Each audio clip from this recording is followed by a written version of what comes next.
All right. Hey there. Good morning, everybody. It is a few minutes after 11 a.m. Central Standard Time here on, what is this, Tuesday, the 14th of June, 2022. Coming at you live from a very overcast, Bernie, Texas morning. Chris Franks with Texas West Capital. Glad to have you all checking in. And man, oh man, things going on, right? So nothing we haven't talked about, nothing we haven't said is possible. I think most of you all are pretty consistent followers. So you know by now, we talk about we give you possibilities, right, of what may be happening and what to look for, right? So we say, okay, well, if it rallies through this level, then that gives us this target up here and potentially, increases the odds that maybe the bottom's in or something like that. If we don't get there, instead we go the other way, well, then we have targets down below that you watch as it goes down, right? So what does that mean? That means that if you're short or if you want to go short, then you do so on the breakdown, right? And if you're short, that means you remain short until you get the breakout, right? If you want to go long, that means you wait for the breakout. If you're doing anything else other than those things right there, guys, you're just not trading very intelligently, and that's going to cause you to lose a lot of money.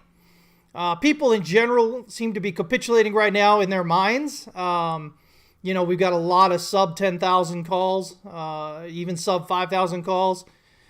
So that kind of makes me cautious about a whole lot lower. But we'll look today. We'll show you where we're looking at as far as where I think we may be.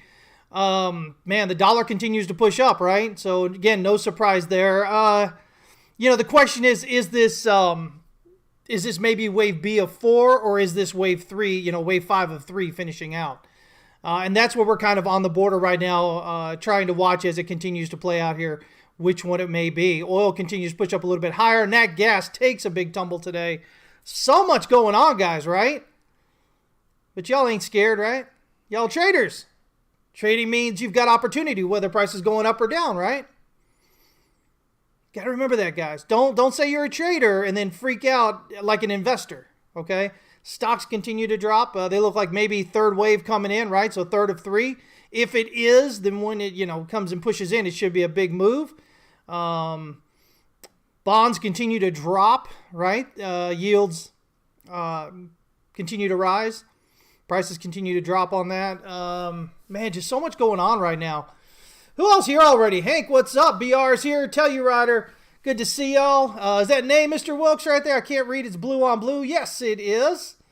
It's common sense. I appreciate that, man. Yeah, that's what it's all about, guys. I think one of the worst things that happens with new traders is they get in and they become convinced that the way that they think the market works is what's going on, which includes guarantees, predictions, all the silliness that if you're able to stick around in the market long enough, you find out is not legit, right? But it's the way we all come in when we first start. It's just human nature and the way that we kind of see things and we view things. It's always about wanting to be right? So we want to be right and profitable, but often that isn't the way it is. So I always talk about, hey, man, I'd rather be profitable than correct. But in order for that to work, that means you have to understand what are the possibilities that aren't what you're looking at, right? Traders, they get too headstrong into what they think has to happen, and they don't, they kind of just ignore everything else that may happen. And that's what hopefully you guys are getting used not to doing. It takes some, it takes some work, guys. We're emotional. We're human beings. That's what we are. So, yeah. Let me see here. Who else is here? Eric Quinn, what's up, man? Good to see you. Yeah, Telluride, I know, right? Good to see you checking in, buddy. Data's here. Hank wants to know who longed sell at 10 cents. Travis, what's up, buddy? Famala, hello. Good to see you, man. Let's see. HJ is here, as always. Let me see here. Eric Quinn says, unpopular opinion, the economy has COVID. Too early? All right, anyway, hey, listen, guys, if you're new, if you haven't joined us, do so, man. howtotradetowin.com. We'd love to have you there. As the new people coming in see, we've got more content than you can deal with in a month. I mean, that's just the way it is, guys. We put out so much content. Right? I say we as if there's more than one person, right? It's just me. But that said, hey, guys, listen up. I'm finally going to be hiring some analysts. I'm looking to hire some analysts over the next few months. So if you know somebody, it's legit. What we're going to do is we're going to do it as a contractor first, see how that works out, and then maybe we may pull people in as full-time employees. Yeah, you guys know, though, I have a different way of looking at the market than most people. So, what we need to see is that the people coming in, kind of gel right? Because what they're going to do is they're going to take over the day-to-day updates, a lot of those updates that we do, because that's going to free up like 8 hours of my day. In which case, then I can go ahead and push out the stuff that I'm going to be pushing out, which is more education, and a few other new things we're going to be doing as well. So it kind of just frees me up to do that stuff, and hopefully it better give you guys good information with the day stuff. And we would look to expand the daily updates and stuff that we do. So we would look to add more in there. Ideally, I would like to get to the point that we have 3. That we have one for crypto, one for stocks, and futures related to that and whatnot, and then one for Forex. Though I don't know, maybe I'll just do the Forex. You guys know I love Forex, right? So anyway, looking probably to maybe 3 through this summer into the end of the year. We'd like to like I said, bring on as contractors, and then kind of work from there. See how that all works out. It's my first time ever entrusting any kind of analysis really to anybody else other than Scott when he was there, but he's a little too high priced for me now. So anyway, guys, keep that in mind. If you know anybody, have them send me a DM, have them send me their resume. We'll check it out. We'll talk to them, whatever. By the way, guys, those of you that don't know, I am relocating to Houston. I know, what a time, right? Mortgage rates, again, popped up, from 5.8 to 6.8 in the last month. It's just been crazy. But nonetheless, moving to the north side of Houston, maybe Woodlands, Magnolia, Tomball, Spring kind of area. And once I do that, I'm going to look into a monthly or a bi-weekly get-together. So if you are in the area or anywhere where you can drive in for something like that, keep that in mind. That'll be exciting times as well. And I'm going to see if we can get some more in-person stuff going on once we do that. So, again, just a lot of stuff coming up here. But anyway, we'd love to have you here. Join us. We've got great people. They're members and whatnot that are part of what we do. So, yeah. Let's see here. Martin, what's up, man? Mr. Wilkes says, as a newbie last November, I made the wrong decision by listening to the wrong people on Twitter. But I have now learned from that. It was my own mistake, and I don't blame anyone else. And that's great, man. It's the hardest thing, but it's so important, is to take responsibility for our actions, right? Again, guys, even if we are not directly to blame, it is the decisions that we've made that led to the point that we are in that position, right? So the big thing I like to, the big kind of example I like to give is, if you're walking down the sidewalk, right, and a car veers off the road and hits you, well, I mean, it's their fault. Yes, there's no responsibility taken off them. It's their fault for the car, veering off and hitting you, right? But you have to understand that the decisions you've made in life up to that point have led to that time in which you are there at that point where that happens. So there is a responsibility on your side. And I say this because once you figure that out, and you accept that, it becomes easier to forgive yourself for the mistakes that you make. And you're going to make a lot of mistakes, guys, as a human being. You're going to make a lot of mistakes as a trader. But if you don't ever learn to forgive yourself for those mistakes, you cannot move on. You can't get better. You can't learn. And it's as important, in trading as it is in life. We really have to understand that, guys. Too many people, it's always everybody else's fault. They're always a victim, right? Don't be a self-made victim there. You're better than that. You can do more than that. Your life is worth more than that, guys. Your happiness, okay? But until you actually really accept that and understand that, it's tough, man. It's tough. Life is tough anyway. Why make it more difficult on yourself, okay?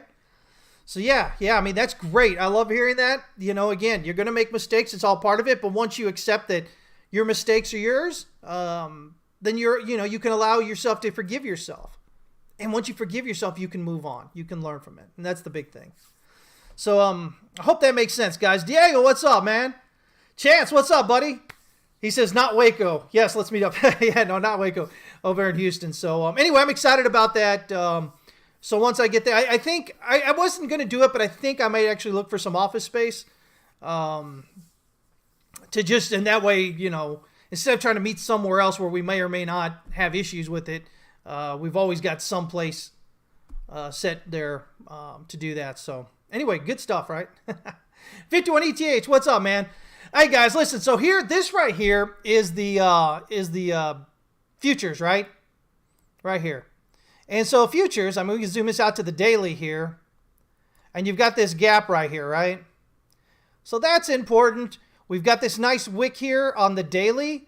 I want you to pay attention to what's going on here. We've got a huge candle spread here. Remember, always look up here. This number right here, when you put your cursor over it, tells you how large that is, the candle body, the candle spread, which is this black thing right here, right? So it's $5,810. Today, it's only $620, and the volume is nearing yesterday's volume, and we've still got hours to go. So what does that tell us, guys? What if you have been here any bit of time, you should know what that tells us. That tells us we're effectively more effort, less results. I mean, even if we're getting up to where, even if yesterday has more effort overall, we're at this point where we're pretty much near it, and it's significantly less result there. And we could still see this push up at the end of the day. So this becomes the interesting stuff you watch, because this is what leads to bounces and potential reversals. Okay? So that's our daily right there. Now, here we have possible bullish divergence building here, and it'll depend on how today ends, right? Let's kind of put this in here. It's helped so much to set this up. You guys, if you're not using templates, man, just do it. It makes it so much easier. It really does. But as you can see here, yesterday's closed above where this other swing low over here did, right? So if we can continue pulling up today where this pulls it up, we have potential bullish divergence between these two big major lows here.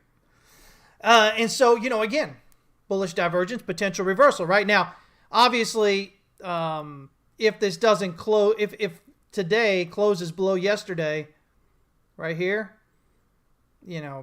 I mean, it could close a little bit below it and still be above here, but you're looking for it to close above this swing low down here. If it can do that, it'll give you potential bullish divergence, and you just want to see some follow through on the way up, okay?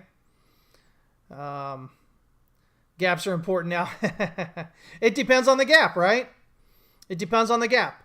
So, again, this is a weekend gap, so not so important as it might otherwise be. But with this potential setup here, it suggests that we'll head up through this gap here. What's also interesting is it's a drop after the triangle here. Let me see here. There we go. So that was that triangle that I had posted on there as a possibility. Excuse me. And so this was, the move down afterward. So, but the question becomes, I mean, when you're looking here at the 4 hours, this may be a 1, 2, 3, 4, 5, or is this like a 1, 2, 3, 4, 5 a little bit lower? And we don't know yet. We don't know yet. I mean, we're in the area, this 20,000 area, where we're starting to find that support, right? Remember that that previous 2017 all-time high, let me see here, was where? Are you talking about closing this gap right here, Hank? Yeah, we closed this one over here. I think that's what you're talking about, right? But I mean, if that's the case, there's this gap down here too, right? This is on the weekly, of course. But anyway, let me see here. Let's see here. Yeah, so we've got this December 17th swing high up here at around 20,650. And then we had a swing low here, which hit 20,775. So here on the futures, we almost hit that. But yeah, on the weekly, we definitely have this one right. What did I just say? Down here, around 95.70 or so, 9,600 around that area. Let me kind of zoom in on that for me. Let's look at the daily. Let's see if that's on a weekend or whatnot again.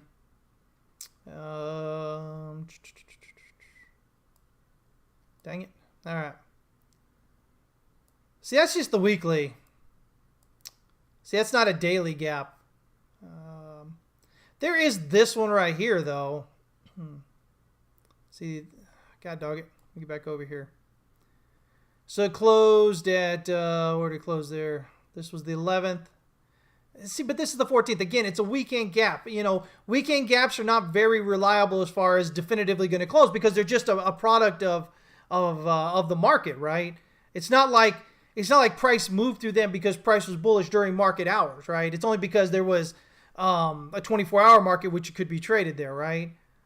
Again, we have another weekend gap over here around 96.15. I mean, so there is that right there. That is that one. Okay. So, I mean, if you're intent on looking at every single gap, well, so there's that, right? But by the same, I don't know. I was going to say by the same token, but this one's actually kind of filled in right here with wicks. But there is this one up here.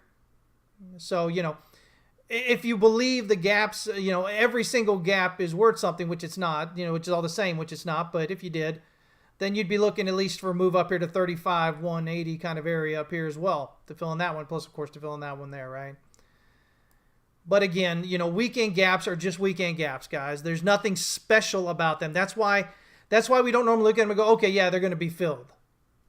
Because they may not, because they're just weekend gaps. They're not a product of price action during normal business hours, during normal trading hours. Again, and the only reason they occur is because there's a 24-hour market that spot is sold in which price moves when the futures market is not in there. So again, that makes them not really a significant thing. So just something to think about there, okay? So yeah. Ravinder, or God, I bet you I just totally screwed up your name, man. I apologize, but glad to have you here. Let me see here.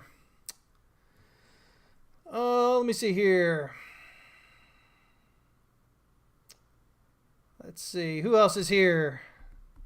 Dime, Win Moon? When it does. Oh, man. Let me see here. Let me see. Taylor says we got 20K. Seems that we should have flushed out a lot of leverage and is a significant area, at least for local bounce. It is. I think Arthur Hayes makes a good point about 20, being when you're looking at institutional products and whatnot, potentially in that area. And so a real breakdown from that, could see sell-offs and hedgings and whatnot against those products that were created with that price point. So we'll see what happens. There's going to be a lot of defense. There should be a lot of defense around this 20 area. Doesn't mean it's going to hold, guys, but there should be at least people stepping up to buy, right? Let me see here. Let me see here. We can't catch up with you guys. The first rule trading club is... let me see here. Jared the Great, what's up? He says they feel like 95% of the time worth noting. Yeah, well, that's because most gaps that fill are not weekend gaps. If weekend gaps fill, they fill just because price happens to be moving in that direction. If they're a breakaway gap, or there's all these different kinds of gaps, right? So if it's something more significant, if it's because of price action, there's a more because of price action related to what's going on during trading hours, then there's a much more likely chance that it'll get filled. But a weekend gap, again, guys, you have to understand the reason for the gaps being are different. And so that kind of defines whether they're really filled or not. And so don't take it that just because a weekend gap is filled, that means, they get filled. That's the big mistake that traders make.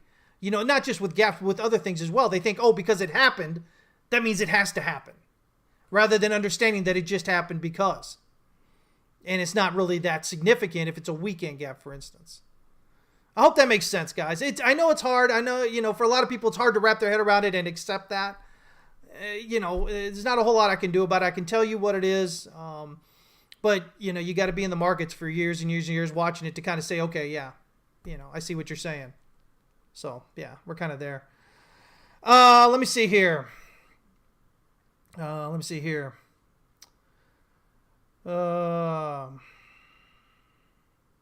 So anyway, let me see here. Okay, so there's the CME, right? So we've got that. And interestingly, this drop here was still less in volume than this one right here, though much bigger, of course, spread there. So, but I'm watching this right here as far as the daily goes. I'm interested in what goes on right here. If we zoom over to spot market, right? Now it's something you might have seen over here as well. If we zoom in there, I mean, it looks like, and you guys know how much I hate this pattern, right? Can you guys guess? You know how much I hate this pattern, right? Because it's so easy to mistake it, right? But it's one of the ones that all new traders seem to want to get.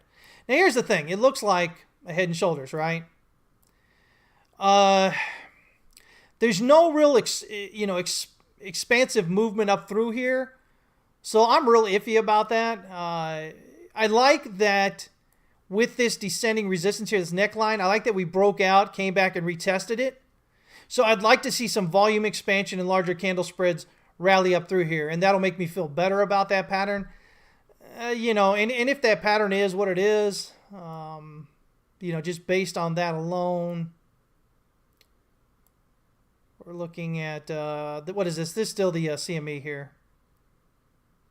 I mean, that gets us right back up into this previous demand structure, which we fell right through, rejected, came down. So, it makes sense to hit up in here, which is also, as you can see, there's supply in these wicks right here. That's where it kind of, takes you right to. So that's up there around 25,665.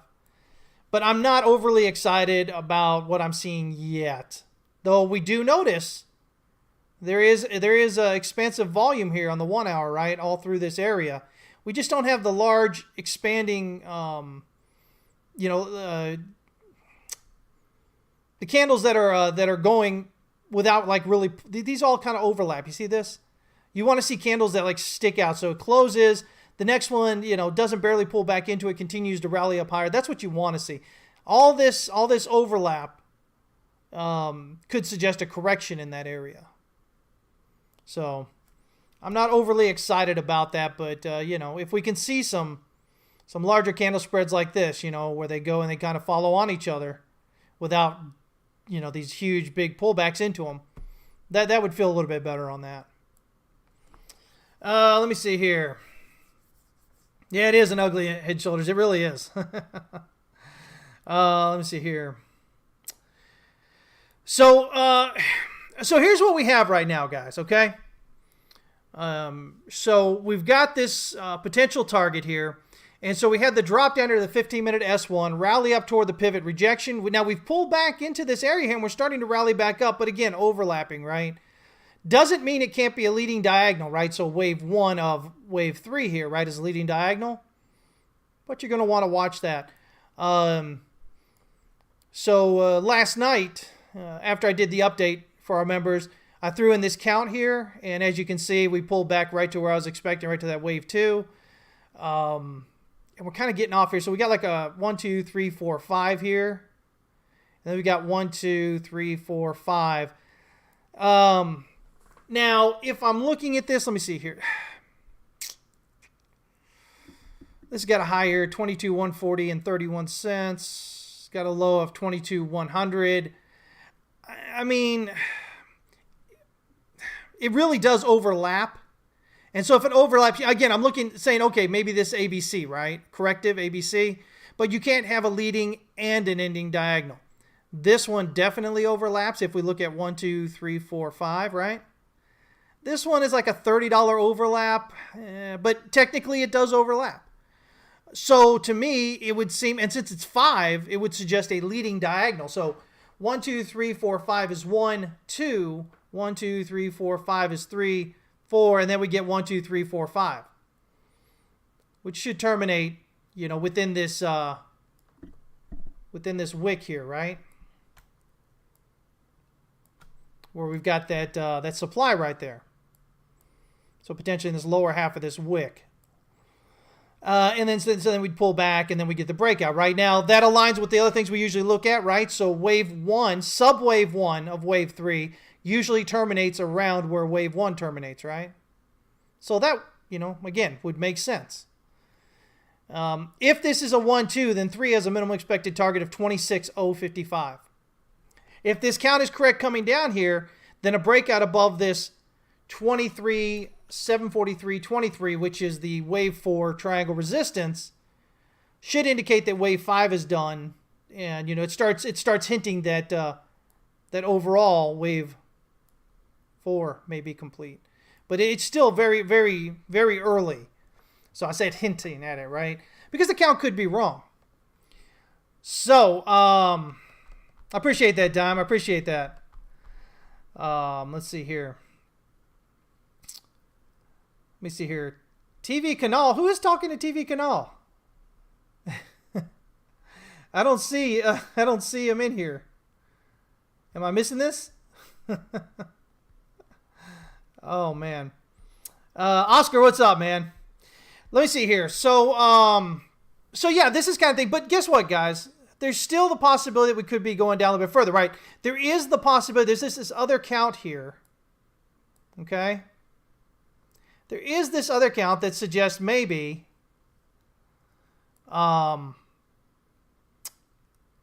if we look at it a little bit differently here, it's still everything is the same through the triangle up here, but just reading this a little bit differently here, it is possible that we've got 3 and 4 here. Now here's the thing. I say this is possible because if we look at the rally off that low there on this, you can see we're basically 38.2, right? So 38.2 is your wave 4 initial target, right? And then 50%. So here's my thoughts. I mean, it looks like 1, 2, 3, 4, 5. It does. And the pullback was where we expected it to be, and it's a 1, 2, 3, 4, 5. Goes up 1, 2, 3, 4, 5, right? So ABC. If we measure out wave A here, then wave C is between 100 and 123.6%. So again, usually kind of where we look for wave C to reach, right? So there's a lot of things saying that this may be a 1-2. I just don't like how high these Stochh RSIs are rallying, right? But so if we look at this, it's possible that wave 4 could be done. Maybe this is actually an ABC here or a WXY. And so if we get a breakdown below the swing low, we're going to assume wave 4 is done. And so at that point, wave 5 is going to have a target down here at 19,390. Now, the other possibility is maybe there's a triangle here, right? Again, if this can be a 4 with an ABC or WXY, right?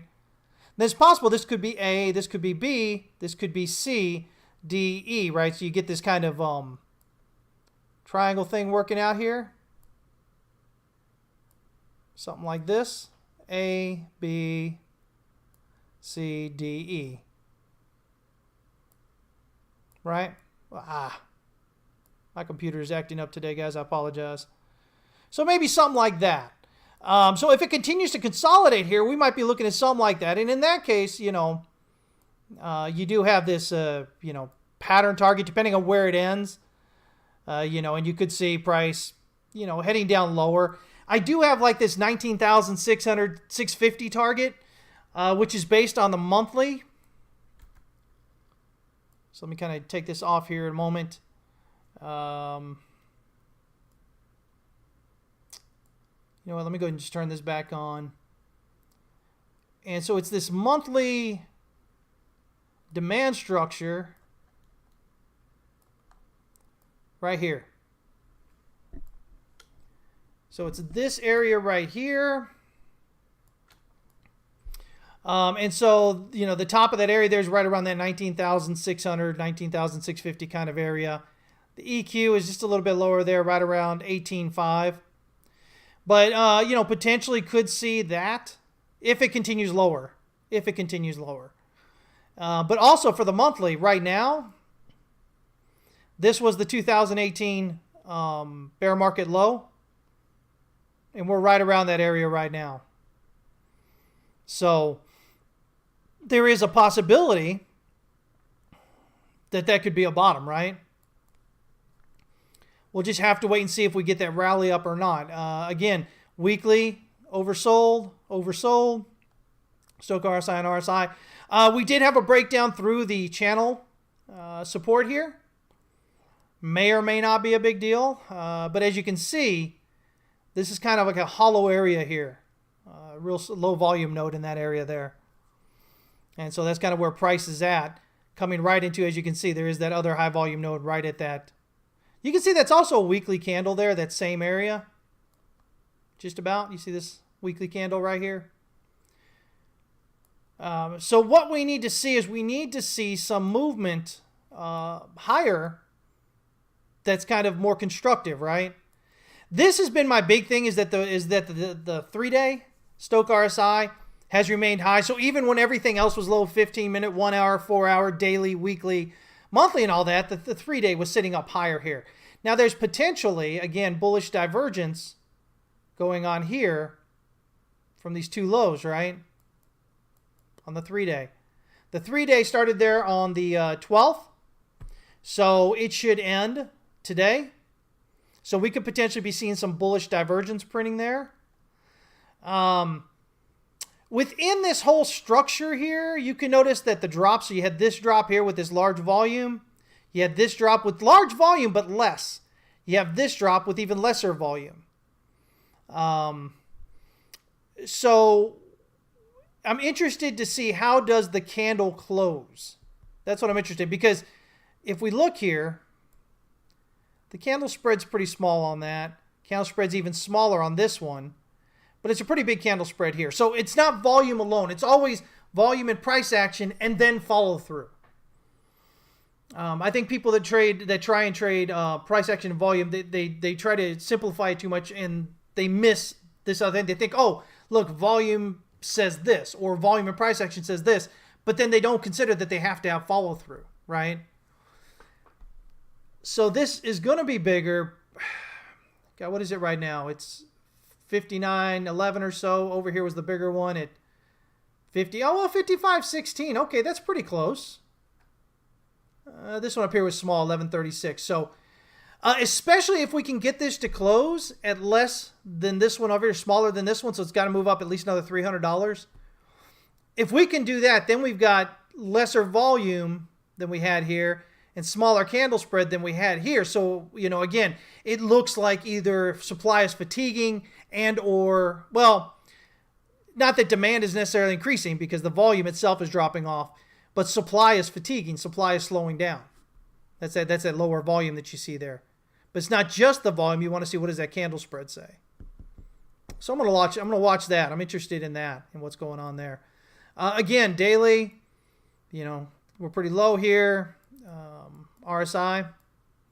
Stochc RSI bottomed out trying to cross bullishly because it really has nowhere else to go, right? It's bottomed out and oversold there on Stochc RSI. So again, watching to see how does this play out here. You can see that right here, your 4 hour, I mean, we haven't even broken out of oversold here on the 4 hour. We're just kind of doing this sideways. So again, you know, is it maybe 1, 2, 3, 4, and then 5, a little bit lower here. By the way, you'll notice my 19.6 kind of target is this S3 daily, or S3 H4 pivot. 4 hour pivot there at the S3. So it's kind of, you know, confluence area where that's coming in at. Again, though, we can definitely notice the volume here. Overlapping, lots of wicks. Again, tells us that demand is definitely showing up in there, but we're not seeing any follow through yet. Now, that doesn't say we can't kind of push up here and then jump out.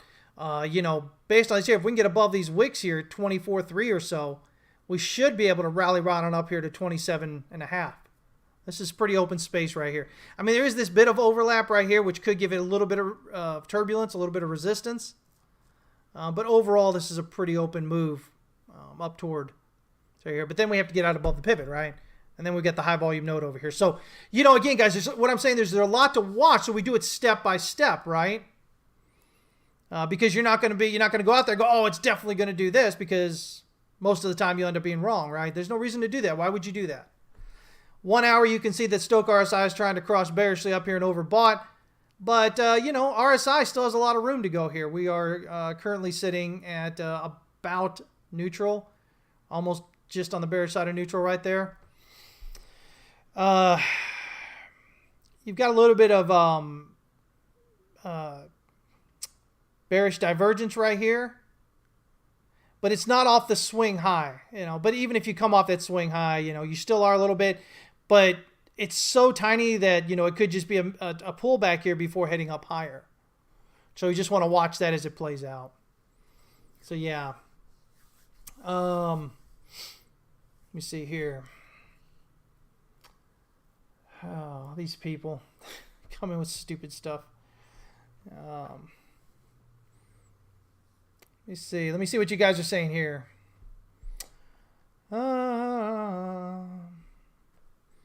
Oscar says 14,000 Bitcoin just a wink away. I don't know about a wink, but I mean, we could definitely see it coming down. But again, it's all about we've got a lot showing up here at the moment. So like we continue to do, we play the level we're at with our levels that we watch. That either it reverses and heads up through them and gains us more confidence that the bottom may be in, or it continues down, in which case then we look at those lower targets, right? So yeah, I mean, we could see it head lower, but until it does, again, we've got to be aware that there are potential upside movement here. Again, I don't know, you sit here at the hour, it looks like just 3 waves, right? But the minute you jump down to the 15. All of a sudden, it looks like 5 waves, right? And then even right in here, it looks like maybe a 1, 2, 3, 4, 5, right? So 1, 2, 3, 4, 5 up here. So we'll see how this continues to play out. We need a breakout above wave 1 to even consider possibly wave 3 up there. Until that happens, we've got consolidation, which may suggest that alternate count, which says wave 4 is here, may be printing a triangle. Which then we just, dip. What? We've come down this far. What's a little bit further, right? Not really. Do I have a limit for how far back you count on divergences? So usually, so the way you really want to look at a divergence is from swing high to swing high or swing low to swing low. And so let me see if I can find something here real quick. See, like if we look here, do you see how the peak on the RSI here is not actually this swing high candle? It's the one next to it. So that would make me iffy, okay? But coming from that area to this swing high here, which, by the way, the high is actually this one on your RSI here, not that one, right? So, I mean, technically, that's not the kind of divergence you look for because you're looking to match up the swing highs in your RSI with your swing highs in your price, or your swing lows in your RSI with your swing lows in price. But when they look like that, when they're close like that, it can tell you that there is demand or there is supply showing up. It's just not technically a divergence the way you would want to look at it. Let me see here. Oops. If we look, God dog it, get this thing you grab, there it goes. So like we have this here as well, right? So you have this swing low, but again, this swing low is not the swing low in RSI, right? But in general, that swing low in RSI there, and we kind of look over here to this swing low here, right? And so it kind of gives you an idea that demand's showing up, but it was just enough to go sideways and potentially just print this triangle and then head down. So the more likely, or the more that you're getting the swing high with your RSI, along with the swing high in your price, swing highs in your price, or the swing lows in the RSI with your swing lows in the price, the more likely that divergence is to play out. But you want to go from like these major kind of swing lows. You don't want to go like, I mean, I guess you could, look at the littler ones, but depending on what time frame you're on, if you want to understand that time frames movement, not the interior movements, you want to go from your more noticeable swing highs and swing lows, right? Yeah. Does that make sense? Let's see here.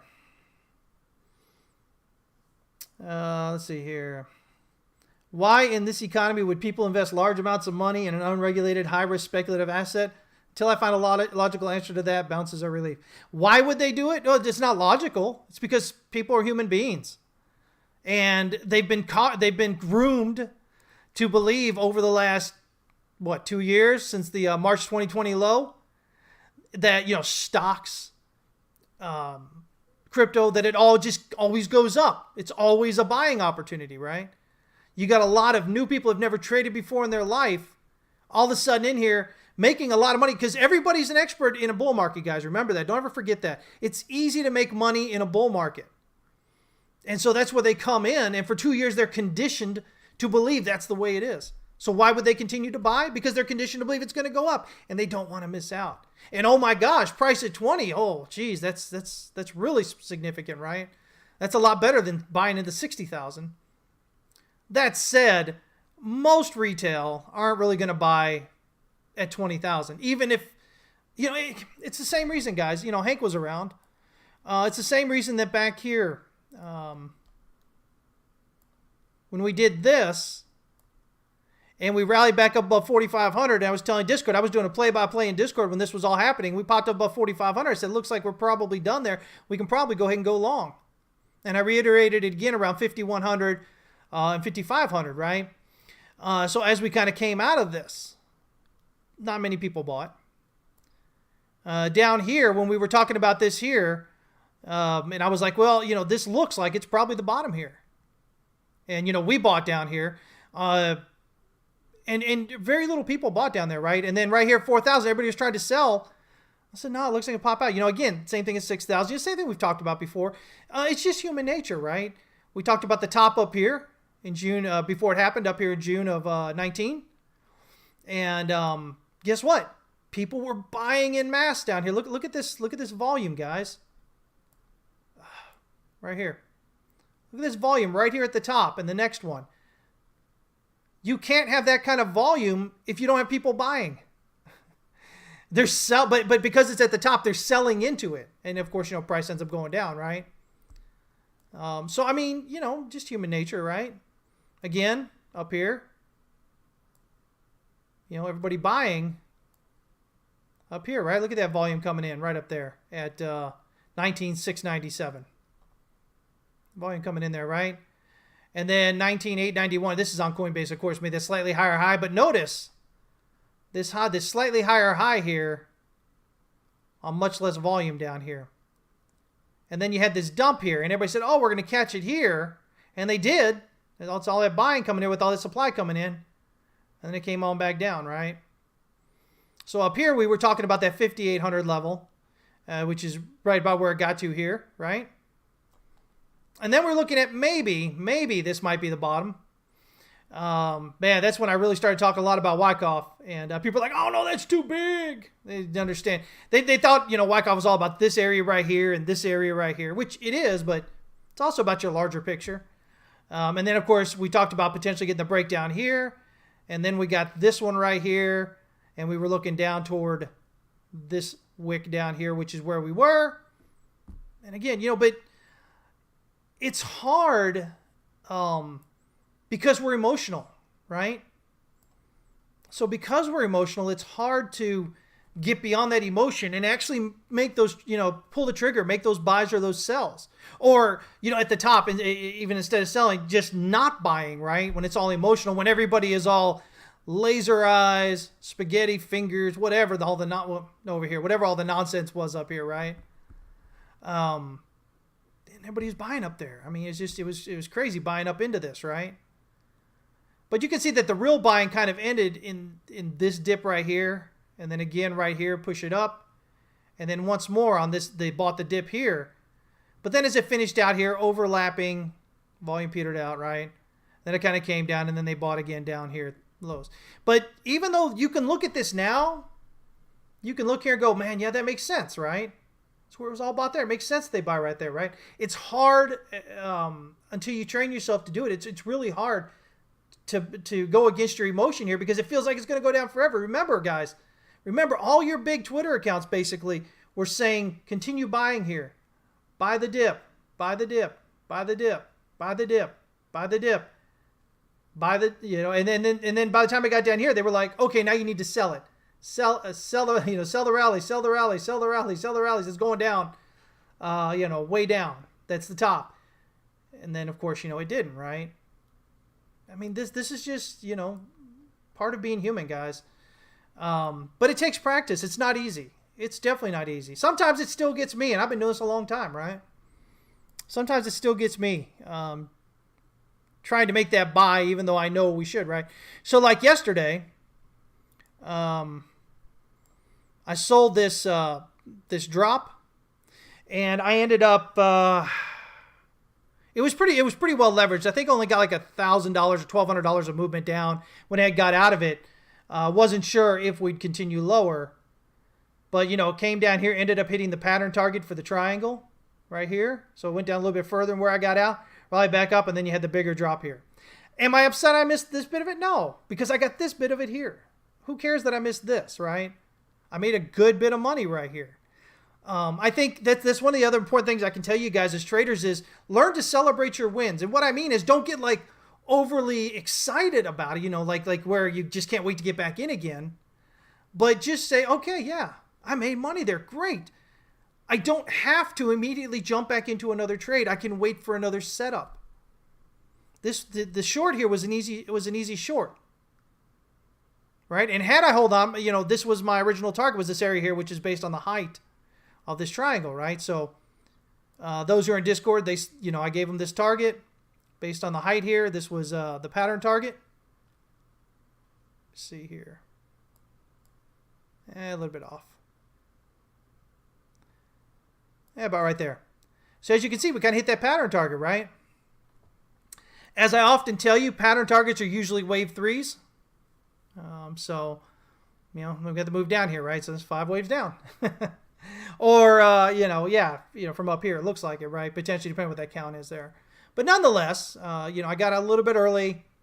Could have held it down. But, it was easy. It was easy money. Why be upset about that? Why? And it was no need to feel like I had to get in and get this too. Made money, I'm good. But I think a lot of traders, even when you guys get excited, they think the thing is you get excited about potentially making that good trade. And then you can't wait to get back in, but you're not actually waiting for a setup. You're not waiting for something. I mean, this was a pretty easy setup to go short with, right? You're just trying to get in to hope you can keep making more money. You got to be careful with that because you're going to lose a lot of money if you're doing that. Let me see here. Jordan Weaver, what's up, man? Oscar says Celsius website still showing 12% API or APY. Yeah, here's the funny thing about Celsius, guys. If you were following me about a year ago, you might have remembered me. I think I spent a couple of streams talking about these crypto lenders, and they're just stupid high APYs, and how that if we had some significant decline in price, that we were likely going to see issues with them. And sure enough, here we go, right? So, it's nothing surprising. You give all these ridiculous APYs. Something's going to break at some point. You can't keep that up. And then what happens? You see what happens with Celsius, right? Well, we're not going to let you pull your money out. What do you mean you're not going to let me pull my money out? That's crazy. Yeah. But it's in the contract that I bet you none of y'all read, right? If you were in it. Because we don't. That was one of the things we talked about in law school. You got these EULAs, right? These end user license agreements that you're supposed to read through and agree. And in law school, we talked about the legality of it because nobody really reads those stupid things, right? And so what is, how does the law react to that? It should be simple. It should be, well, hey, listen, you agreed to it. You chose not to read it. That's on you. You agreed to it. Law isn't quite so black and white, though. It never is. Yeah. Good times with all that, right? It's crazy stuff. Let me see here. Let me kind of catch up with you guys here. Bitcoin Anarchist, what's up, man? Winter came early, you say, huh? I think it says Coinbase, I think is getting rid of slashing something like 1,100 jobs or something. And of course, we all know they rescinded job offers for people that hadn't accepted them yet. So yeah, I had a lot of that going on. Let's kind of catch up with you guys here.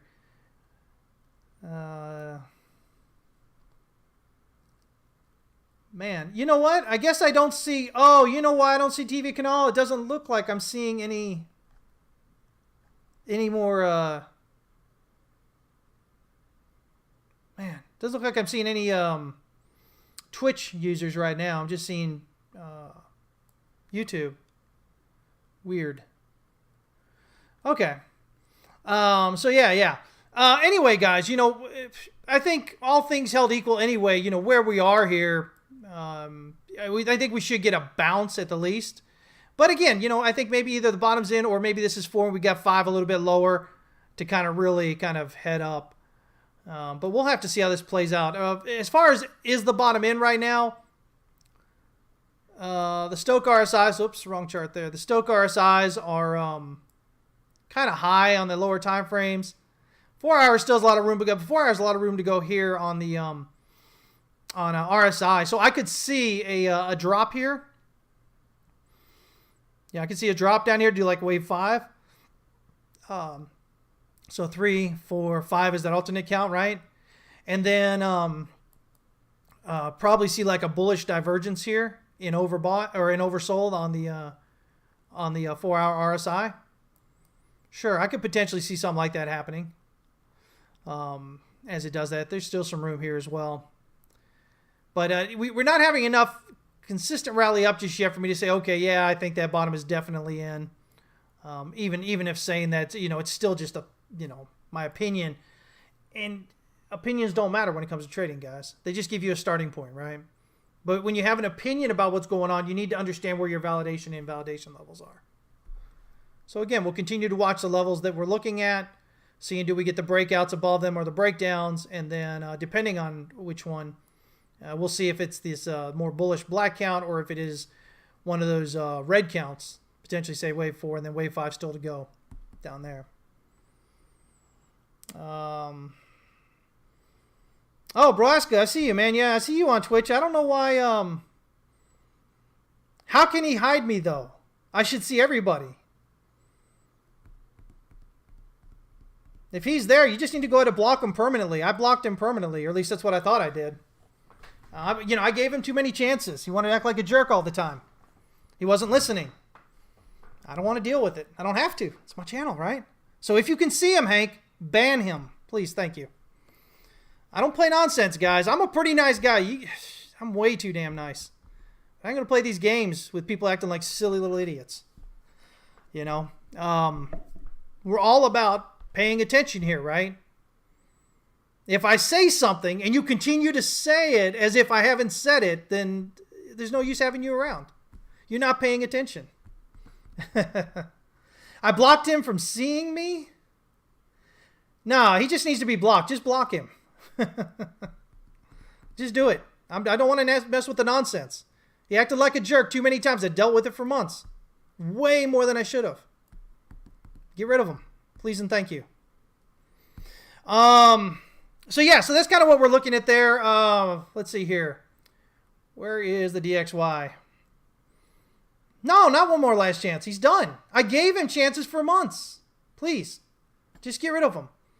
Guys, again, I am kind, but I got tired of dealing with it. And I thought I had banned him. He needs to be banned. You can't come here and act like an idiot, act like a jerk, day in and day out, and think you get another chance. It's stupid. Learn to accept the chances that you got and to be an adult about it and deal with it. If you don't, well, that's just your life. You made choices. Deal with with the consequences. That's not me being me. That's me being, this is life, guys. There's too much of the nonsense going on in this world, not just in trading, but just in life in general, where people continually want more chances. They continually, they take. Guys, you have to understand in life, you need to stop giving so much. You need to stop. You got to understand that your life is worth what it's worth as well. Okay? It's okay to say no, guys. It is, I promise you, it is okay. And you know what? If somebody gets butthurt because you said no, that's too bad on them. If they don't understand why you said no, and you've got a good reason for you really don't even have to have a good reason, but I always have a good reason, right? If they refuse to understand why, that's on them. I'm not going to lose any sleep over it, and you shouldn't either. You guys spend way too much time trying to make everybody happy around you, trying to tiptoe around everybody. You know what? Life is too short to live so miserably. It really is. Don't do it. I promise you, life is going to be so much better if you stop doing it. And when you stop doing it, people around you will learn that there are boundaries. Boundaries are good things, guys. They're great things. We don't exercise them nearly enough. Okay? So yeah.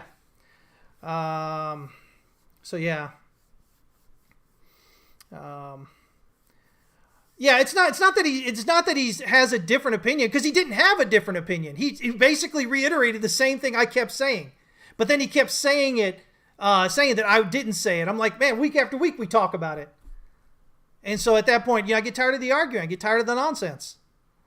I'm not going to sit here and argue with people day in and day out over stupid stuff like that, especially when that's all they're doing in the channel. So yeah. His brilliance. He said nothing that wasn't already said prior to him saying it, by the way, guys. That was what I was talking about with the weekly. I said, until we get above that weekly, look for more downside. Here are these lower targets. So yeah. Anyway. So yeah, that's it. I'm done with that. What's up, Higher Lower Crypto? Good to see you, man. Mike Slane, I see you there, buddy. Kimozabi, what's up, man? And I hate that we had to do that, but I mean, again, guys, at the end of the day, I don't want to waste my time here sitting arguing with people who refuse to listen. If you're going to sit here and argue the same thing with me time and time again because you're not listening, I don't have time for that, right? Yeah, see, the time that I have to waste time talking about it is enough for the band. Yeah. Okay, guys, listen. So here we go. So DXY, this is what I was talking about, the DXY, right? So right now, I think just because of how well over, like this is the 4 hour, guys. This is the look at this. 4 hour RSI here. Look at this. It almost hit 90, right? And so locally we have some bearish divergence showing up in overbought here. So because of this, and then of course if we jump here to the daily, again, big bullish divergence of the daily, right? So whoever was asking about this earlier, again, bearish divergence, right? So you've got this swing high to this swing high, which is this one to this one, right? And then you have this swing high to this swing high, which is this one to this one, right? So I just drew one line, but it's really one and then two different bearish divergences, okay? And, we're topped out here in Stochastic RSI. We're bouncing into overbought here. It just seems like we're more likely topped out than not. And if we are, to me, it looks like an ABC when I go in to count it. And so, it looks like it's going to be an expanded flat. So we get ABC down here. See, I've got this as 5 down. I'll have to check this count here. Let me see here. Yeah, I mean, I can do like we can get this as an A, a B, and then 1, 2, 1, 2, 3, 4, 5. So 1, 2, 3, 4, 5. So yeah, let me go ahead and change this, matter of fact, while I'm thinking about it. Let me see what I say. A, B, then 1, 2, 3, 4, 5 here, right? Hit the wrong one. Yeah, so I think this might be a flat playing out here. And so that'll be 3 down for A, 3 up for B. And, it's gone above here. So I think it may be like a expanded flat potentially playing out, which means we should come down below where wave A starts. But there's still the possibility. If we continue to see this thing pushing up, instead of being this 3 could be what's in progress. So this would be circle 3, circle 4, and this will be circle 5 of 3 still playing up there. But we're going to have to see some further pushing up right now. Right now it's not exactly clear, but again, I'm thinking with these other things, it looks like it might be heading up. Now, it is possible maybe 1, 2, 3, 4, and we'll get 5 up. If this keeps pushing up, yeah, it's going to make it harder for Bitcoin to rally. Yeah. If this is a flat correction taking place here, though, this is going to drop off. It's going to take pressure off risk assets, right? Off those assets. And so we could potentially see stocks rallying a bit, and Bitcoin rallying a bit because you don't have that risk in the market pressuring, pushing down on them. So we'll see what happens here. Again, possibly ABC, And if we get this break, so what are we looking for? Well, we're looking for a breakdown below 104.05. That's wave 4 there. That'll hint that maybe wave B is done. Dropping down below wave B here at 101.646, we'll say that wave C is in progress. And of course, it'll be lower down here. If it's a expanded flat here, wave C usually equals the 1618 of wave A. So about this right here. That's that 99 target. See, I've got this 99 target down here. So I'm going to go ahead and move this down here. And so there's a lot of room there. There's a lot of room there for some upside with the riskier assets, right? If we jump over here at the weekly. Now here's the thing. Look at the weekly. Look at this. I can't get it. There it is. Bounced right out of oversold here, crossing bullishly on Stochc RSI. Come on, there we go. What we're noticing is this is the large channel, guys. Look at this. This is that large channel here, right? So the swing low down here in August of 92, swing high up here in about 01, 02 area, swing low down here in February of 08, and then the rally up and all the way through here to now, which we're about to get to that area.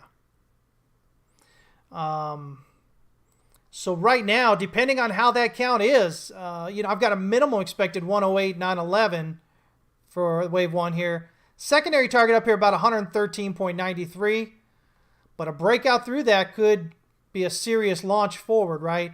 So I'm not sure that we get maybe this pattern target, but based on the height of this channel here, 50.136 above the point of breakout. I don't know, man. 150, I mean, it gets, excuse me, hiccups there. That gets us back up here where we were like in mid-80s. Kind of interesting, right?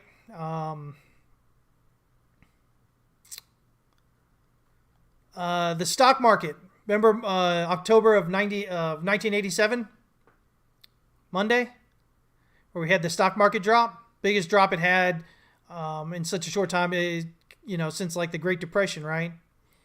And so that happened right here. Whoops. That happened right there. And so the dollar fell for the next 2 months, then rallied back up and then fell further, but then bottomed out there here in 92 and rallied back up after that. But yeah, right there is where that happened. So just showing you. Not saying anything with it, just showing you.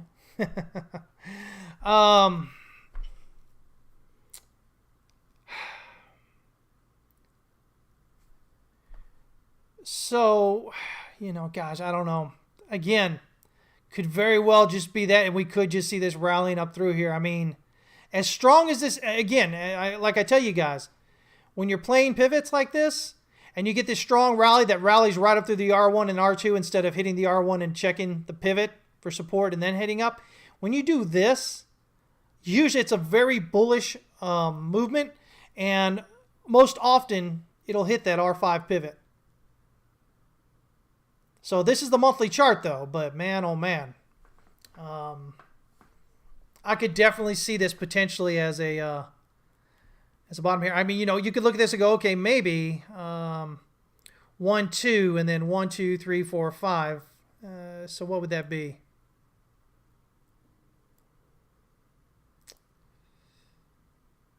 See, that's not quite 106 there, but let me change this. Oh, it is based on log scale there. My bad. It's basically the same area there. See, it stops short of that. So I was looking at maybe this be like a 1, 2, and then a 1, 2, 3, 4, 5. I guess it could be. I guess it could still be 5 because we're looking at 1, 2, 3. Okay, so if we're looking at 1, 2, 3 there, then that would mean maybe we're getting this wave 3 still in progress, right? Again, 1, 2, 3 up there. Look at that. 4, 6, 1, 8 right up there. at 108.5 basically. So I could see I could see this as a 1-2, and then this is just a huge wave 3, which goes 1, 2, 3, 4, 5 up there. And let's see. Yeah, it's the 200% there. Yeah, I mean, I could see it overextending maybe and doing that.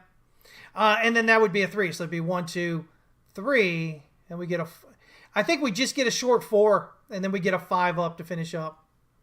I think we get a short 4 maybe to pull back toward this target area here.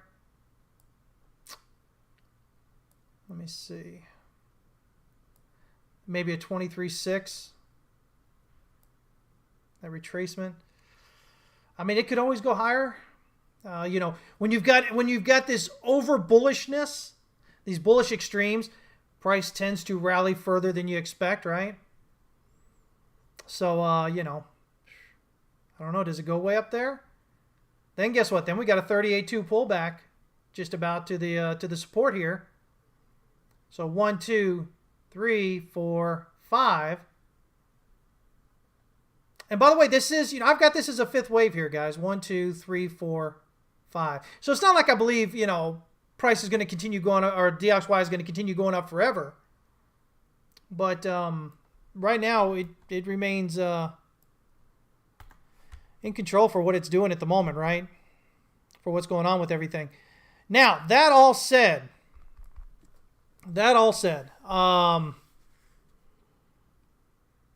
let's see here.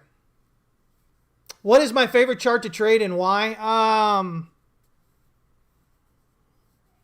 Honestly, probably the Euro USD, because it's generally a pretty easy chart to trade. Now, sometimes other charts come in. There's periods where other charts are really easy to trade. For instance, the USD yen chart has been pretty magnificent to long for a bit now. It's just continued. The yen just continues to fall to record lows, right? 50-year lows. So the dollar against has been really easy to trade. Sometimes, you know, when there's confluence in with what's going on with the DXY and what's going on with oil, that USD CAD becomes really easy to trade.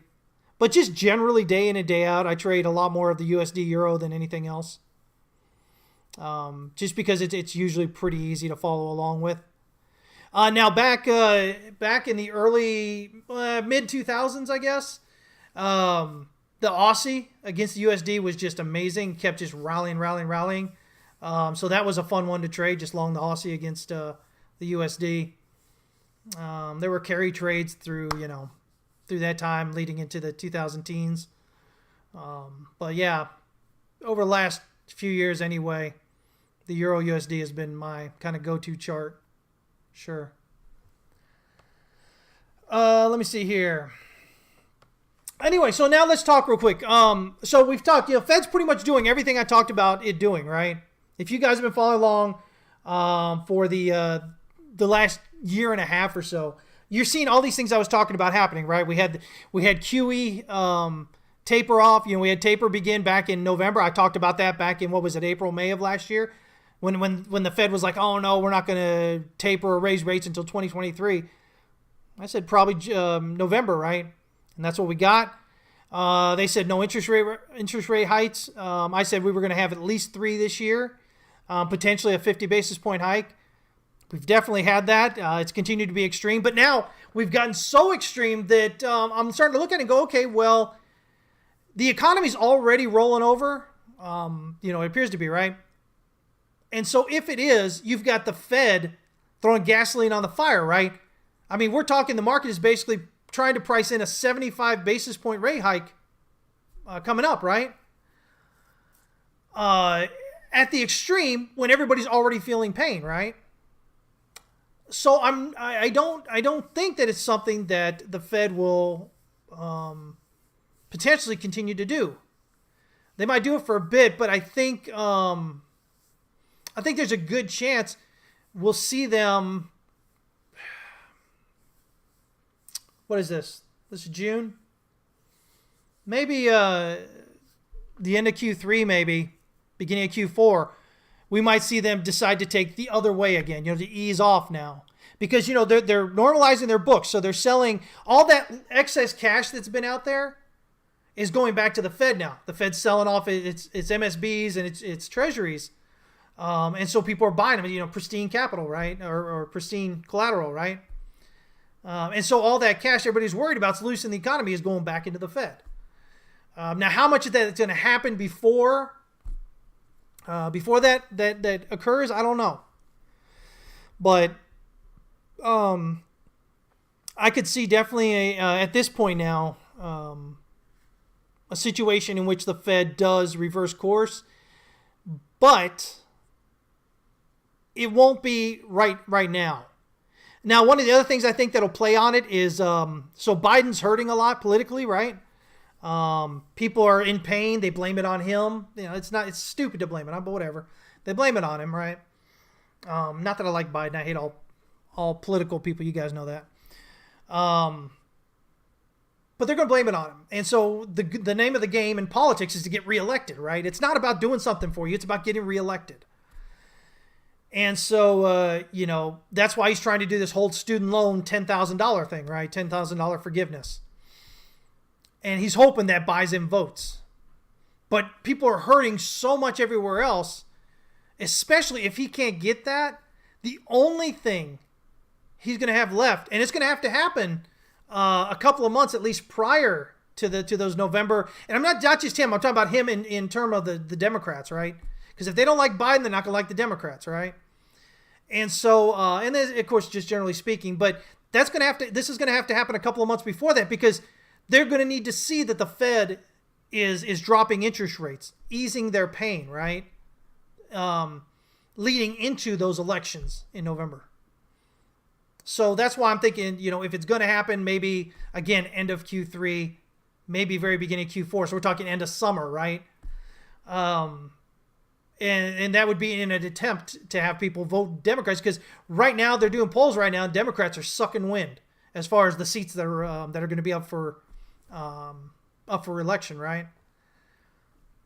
Unfortunately, that's politics, man. So, Biden is going to put pressure on Jay Powell there over at the Fed to ease, I think.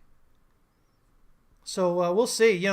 The Fed jumped on and did way too much too quick. I mean, they did exactly what we talked about they're going to do. Remember, as the beginning of the year came in, we started talking about that 50-point basis hike and everything else by this summer. I mean, there it was, right, last month. Now potentially 75 basis points. So, yeah, I mean, they're doing what we expect. Remember, the Fed is always, all central banks are, reactionary, right? So they've done too much too fast into a situation which is already pulling back. And it's just going to make it more painful for people. So politically, that means they're going to vote for somebody else because they blame all this on who's in charge at the moment, right? I mean, that's how I could see that playing out. So, yeah. What's up, 83 man? Good to see you, man. Let me see here. Euro USD, bread and butter. Yeah. It's good stuff, man. Exactly. Yeah, exactly. The U.S. president doesn't set monetary policy, but he does give pressure. I mean, the Fed is not independent. I mean, it says it is, but it's always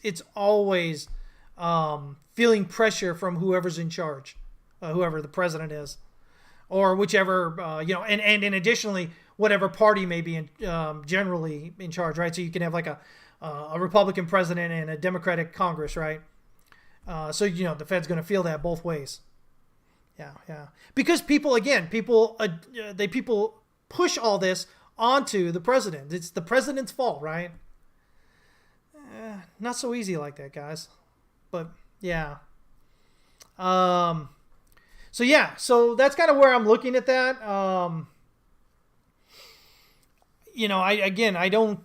I think they'd be feeling a lot of pressure, and I don't think Jay Powell will be able to withstand that pressure. I don't think he'll be able to sit there and go, nope, I'm going to do my own thing anyway. I think that's what's going to happen there. He's going to be like, oh, okay, yeah. Well, I guess I need to bow to whoever's in charge there because I want to be I want to be nominated again. I want to keep my job. So, there was big talk this last time around about him potentially losing out, right? Maybe not even being renominated because Biden kept pushing, taking so long, right? Again, it's all politics. You owe me $5. Oscar saying to Hank. Okay, guys. Anyway, so that's what I'm kind of thinking here. I mean, if you're interested in the more macro look and what's happened and what may be happening and why, that's kind of what we're looking at.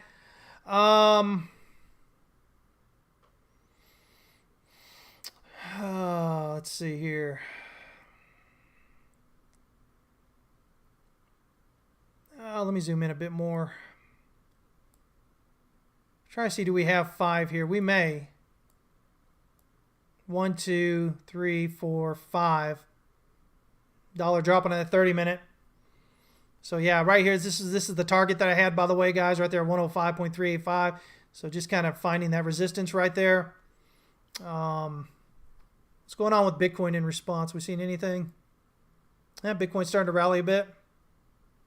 So yeah, again, if you guys are just tuning in, be sure to look back toward the beginning of the video. I gave a bearish and a bullish count here on Bitcoin. Kind of told you what to look for and where to look for it as it goes. Let me see here. So tomorrow, let me see, what's tomorrow? Tomorrow's Wednesday, right? So tomorrow, I think we've got Fed minutes, right? Is that tomorrow? Yeah, that's tomorrow. Okay, so should be interesting times. I think the market's pricing in 75 basis point rate hike, which means that if we don't get it, there's probably going to be a lot of volatility. Even if it's just short-lived for a few days or a week or something, it'll still be some good volatility. I think if they don't get the 70, if they don't do the 75, I think knee-jerk reaction is stocks and Bitcoin potentially pop higher. So let's see here. So since we're talking about stocks real quick here, guys, let's pull up the stock chart.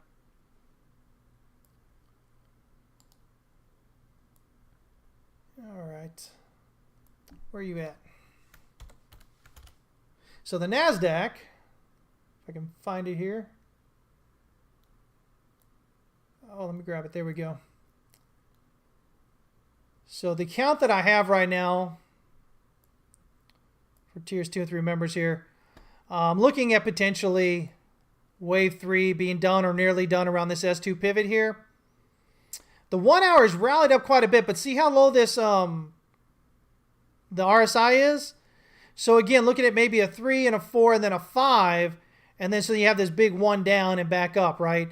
Bigger picture though, zoom out here a bit. It says 1, 2, 1, 2. So again, third of third potentially coming down, but as you get to this larger time frames, look at the 4 hour here. We're overbought or we're oversold, right? RSI and Stochh RSI. Zooming out to the daily, just about to get there. So one more push lower for maybe a wave 5 coming down a bit could take us down enough there and then have a bigger move up. Now, I've got this as a 1, 2, 1, 2, but that doesn't mean the count's guaranteed, right? So what becomes interesting is, let's say tomorrow we have maybe just a 50-point basis hike, right? I don't think if the market's expecting 75, I don't think we get 25. I think if we don't get it, we get 50. But that's enough, I think, to potentially, to send price up pretty good. And so here's the thing, guys. Look at this. This is the daily. Look at it. 3 gap down. Boom, boom. So we had the first move here, right? Gap down a little bit. And then a gap down bigger. And then a gap down bigger, right? Right below the support area, right? Right into this swing low right here. 5 will get us down toward the lows here. See what I'm saying? So then what we want to watch is how big does that rally become? It's going to be a knee-jerk reaction. Does it pop up above here? Because if it does, all of a sudden, this changes, right? It's not a 1, 2, not 1, 2, 1, 2, right? So something else could potentially be playing out there, but we'll watch. We'll watch and see, okay? But for right now, again, that's kind of what we're looking at. We're in that circle 3 with the target down here at 90,000 or 9,000, 90,000, 9,012.69, potentially. Is that what I'm looking at? Maybe not. Let me see here real quick.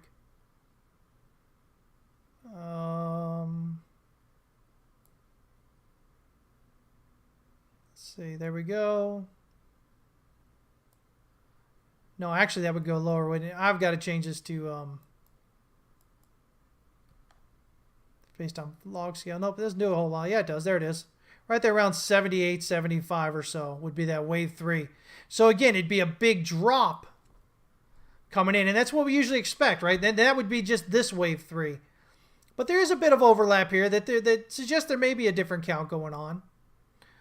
So we'll have to wait and see if we get that. You know, maybe this is 1, 2, and this is still 1, finishing out with like a wave 5 here, right?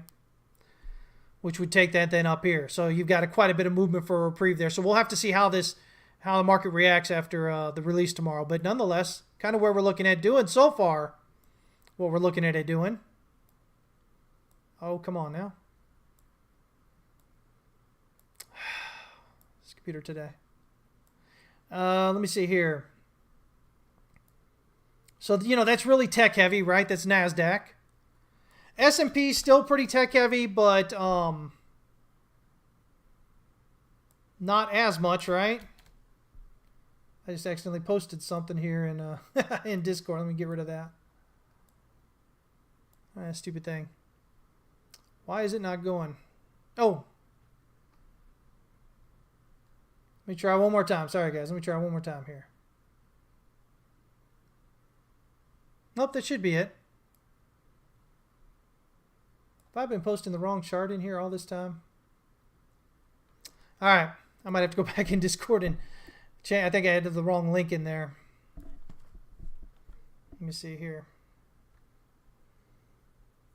Let's see here. ES.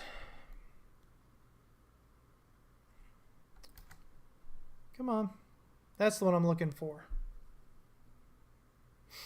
Yeah, okay. So again, same idea, right? Wait 3 here. Now this is only 3 down though. So it could still be, maybe this is 3 here and this is A, B, C is 4, and then we'll have 5 down. But nonetheless, around this area, look for the move up. You can see that 4-hour Stochh RSI is rallying pretty good. But again, 4-hour RSI remains oversold. So big thing going on there. Could just see a little bit push lower to finish off. Take this down and then maybe get some kind of bullish divergence here and oversold.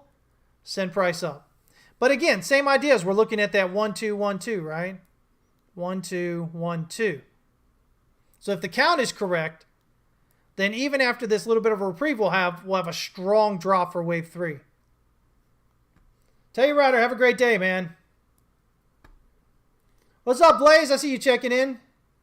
Gamma Yun, what's up, man? What pivot indicator? Yeah, Blaze is correct.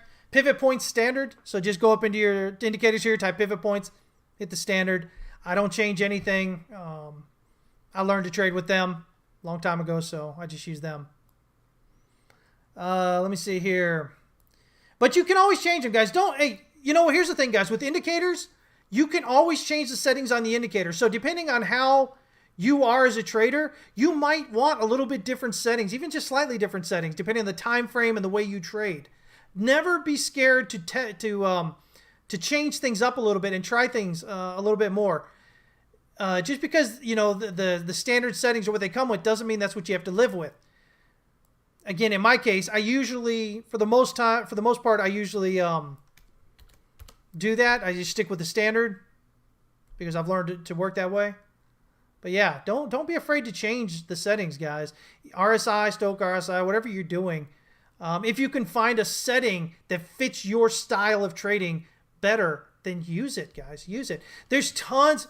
You know what? If you're with us in Tier 3, you know there's tons of ways to trade out there, right? Because every week for 2 years now, I've taught you something different just about, right? Just about every week for 2 years. And there's still a lot more out there. And a lot of them, it's kind of like the same way of trading, but just with different settings. And just, you know, just understanding that price action a little bit differently with those settings. So yeah, don't be afraid to do something different. You may come up with something fantastic that the world just like, oh my gosh. It's possible, guys. All these ways that you're out that you learn to trade are when somebody else has come up with that, right? That can be you. Trust me. It can be you. ARM, what's up, buddy? Good to see you checking in. Anyway, yeah, so Here we go. Same idea with the Dow Jones. Dow Jones is just less tech-centric, more broad-based, right? So it looks a little cleaner here. Looks like we've got a 1, 2, 3, 4, 5. Looks like we're probably done with 3. Generally speaking, as long as this count is correct here, you can see that wave 4, the 38.2, is right up here around this wave B support resistance. Fills in this gap. But because that gap is there, we could just hit the 23.6. So as this rallies up, I'm looking at the 23.6 and potentially wave 5 and then finish and fill. Or if we do break up by the 23.6, we'll look to hit that 38.2 up there. I don't think it goes to 50. We've dropped down through 2 pivots here. So it shouldn't rally all the way back up here near the pivot. It should generally stay around this first pivot area. So we should, and then down, and then like I said, back up there. Oil, again. Oh, keeps trying to push higher. Do I ever use harmonics? I've used them a few times. I'm not a big fan of harmonics because I haven't studied them very, very deeply. So I'm not overly excited about them. They take a lot of effort. You have to remember the relationships, right, between the different like X, Y, Z, whatever, you know. You got to remember all those different relationships. And that's where I see a lot of people really mess up when they try and use harmonics and they're new to trading. They'll just put anything that looks kind of like what the image should look like, but the percentages are off. You know, the waves have to move, or those, I say waves, the price action has to move, you know, so far to kind of fit and only within this certain range, right? Yeah. Bullish bats give you bullish pandemics. All right, guys. So here's what we had this Chufa shop fork going on here, right? Shop fork here. As you see, we dropped through and then we rally back up, right? We're still finding support on that line here, even though we dipped through, right? But we are getting those dips. So this is interesting. If we continue to rally, I've got targets of 125.92 and 128.60. This is a wave 2, so breaking above 130 and 50, $130.50 will suggest that wave 5 is in progress and not already complete. And so in that point, we'll probably be looking quite potentially higher than the all-time high up here at 147.27. Are we getting $300 barrel oil? I don't think so, honestly. But that's just right now. Things can change and new information can come in. So I'm open to the possibility of doing so. I don't think it happens, though. The economy's rolling over, which means production slows down. Companies are laying off, you know, huge swaths of workforce, right? Remember when I talked about the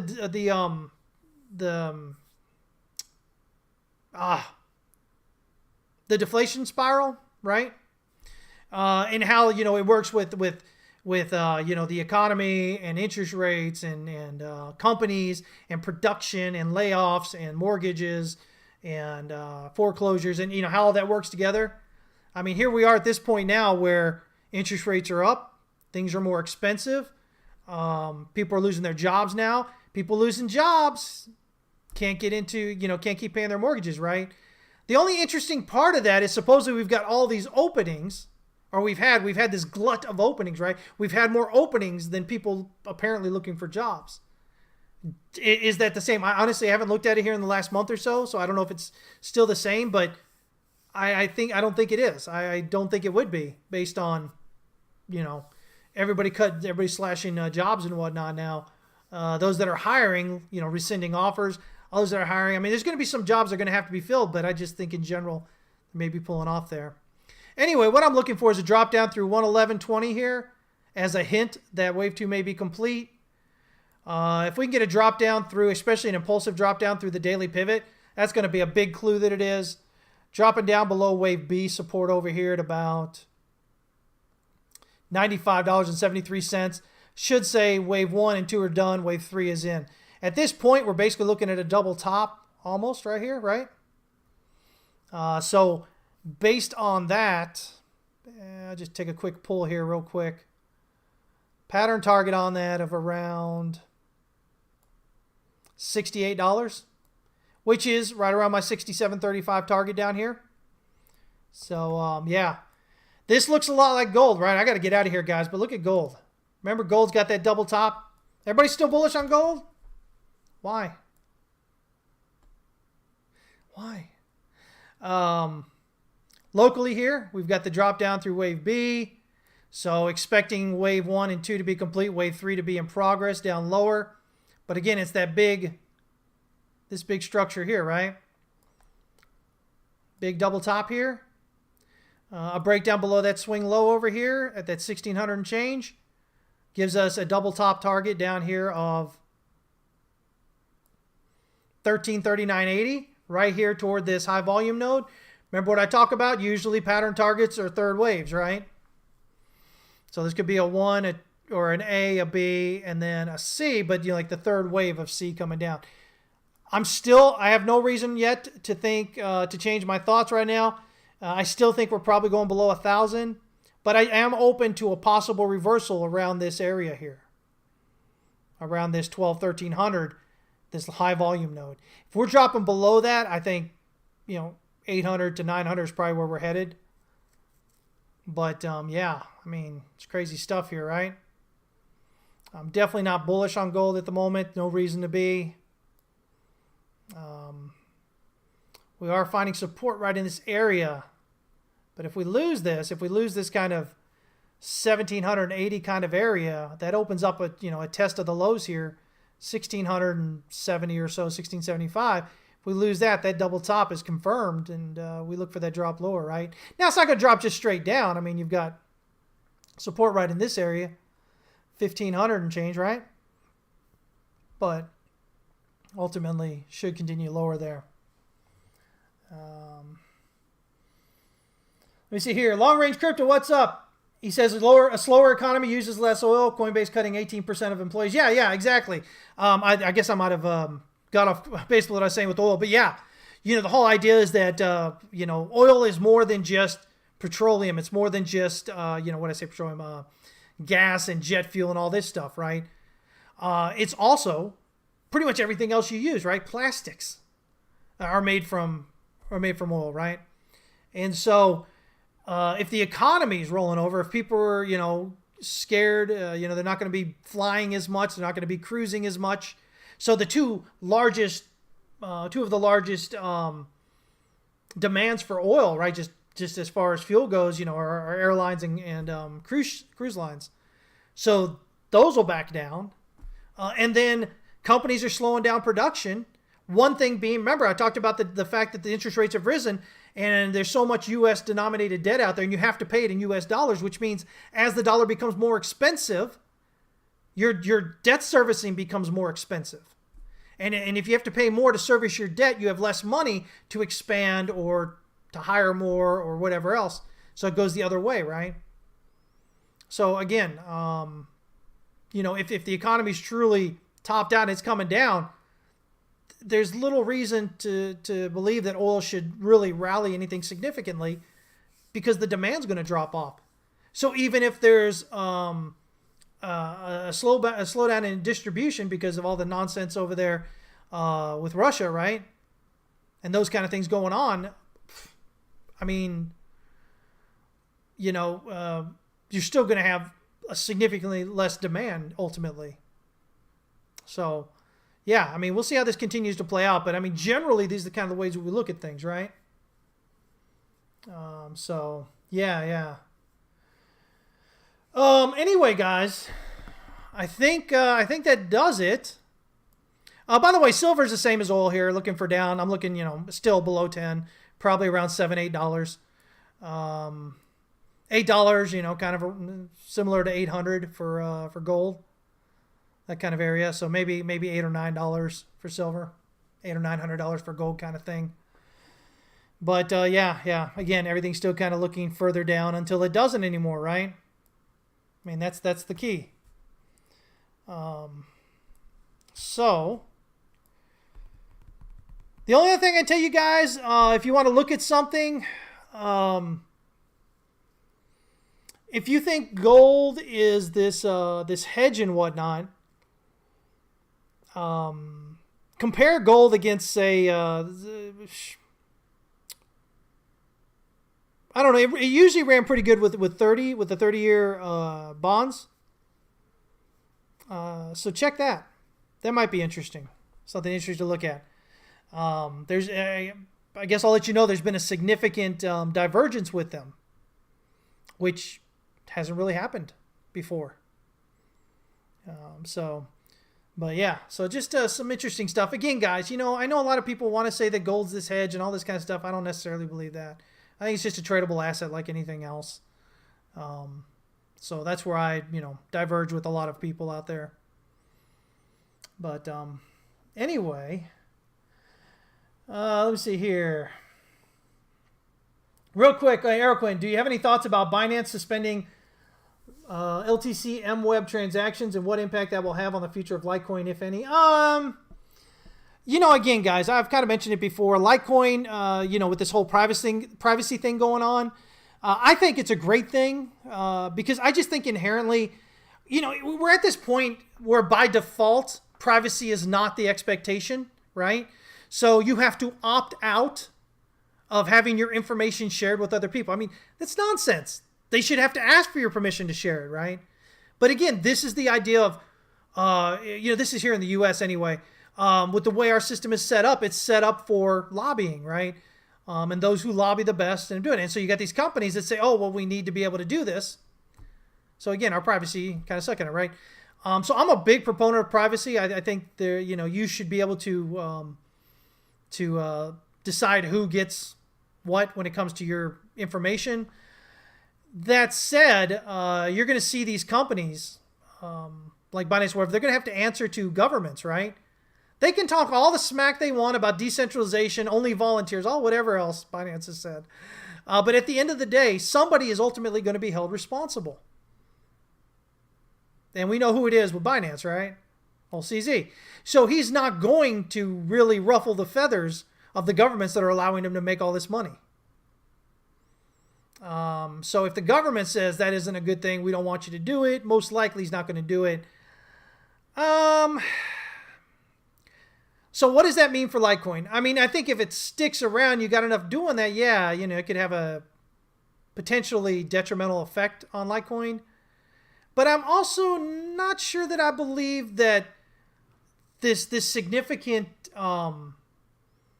privacy overreach that we have, again, we always talk about extremes, right? And it seems like it's reaching that extreme right now. So I wouldn't be surprised to see it change within the next, year or two. And I'm just talking about, the Litecoin. I'm just talking about privacy overreach in general. Because I see a lot of extremes happening, across the world at the same time. And, usually that portends a reversal. So, yeah. But, yeah. Anyway, so just my thoughts on that. I think privacy is a bigger thing than most people realize. From a psychological standpoint, again, coming from my background, you can't openly share everything in your life. You can't. It creates stress on you. And of course, stress affects performance, right? And your sanity, basically, mental health issues. When you stay too stressed out for too long. But always being open, always being watched, always, no just time to yourself, which is gradually, again, being eroded away as they do this more and more watching, is going to, again, it just leads, I believe, to a tipping point, to an extreme. And people, likely, they fight back against it because it is so harmful. So, yeah.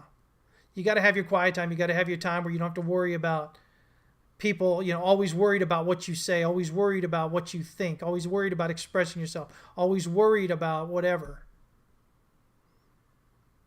People can't live like that successfully. So, anyway. So, yeah. So, there you go, guys. I am way over here, so I'm going to get out of here. Man, oh, man. Oh, hey, real quick, guys, before I go, don't forget, here. This link, jump on that link, get a free course, guys. You have to enter this code right there, TXWC. It's from Elliott Wave International. It's something they usually charge like, I don't know, $100 for. But you can enter that code in there and you can get it for free, guys. So this is one of the things they do for me, for my people. every so often, they give us a code to give you guys so you can get free access. If you're worried about signing up for their EWI club, you don't have to put in a credit card or anything else. You just have to, give them an email address. So, if you have to, make up a throwaway email address that you'll use, and do all that and get in there. And man, I'm telling you what, it's good content, guys. You should jump in there and get it and take advantage of it when you can. Okay. As always, I'll continue to give you those things as they give them to me. So there you go, guys. Remember, the only thing you control in the market is how much you lose. That's it. So, regardless of what you think or how to trade or whatever, at the end of the day, the only thing you really do control is how much you lose, right? Proper risk management, most important thing you'll ever do as a trader. More important than anything else, than the waves and anything else, okay? If you guys can understand that, you're on your way to being a successful trader.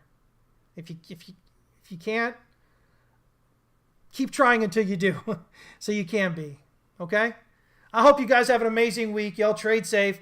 Again, I'm not sure that the bottom is in just yet. I don't see enough price action yet to really kind of suggest that it is, but you see what I'm looking at. You know what I'm watching. And so we'll see if we get that one more step lower or if we do continue up from here. I think in either case, most of the market is going to be tricked out. Is going to be tricked, and they're going to be scared to enter, and price is going to rally 15,000 before people really start going, well, maybe. And so, just watch it, okay? All right, guys. Hey, listen, we'll see y'all over in Discord if you're in. And if not, I won't be back Friday, guys. Remember, I've got jury summons. So we've got jury selection on Friday. I'm going to try and get out of it. See what they say. Since obviously I can't, I'm the only one that does my job, right? I can't do my job if I'm stuck in jury for, a week or 2 weeks or something stupid like that. But I'll be back on Tuesday next week, all right? Just tell them whoever it is that they're guilty. I love you guys. All right, you guys have a great week, and I'll see y'all later. Take care.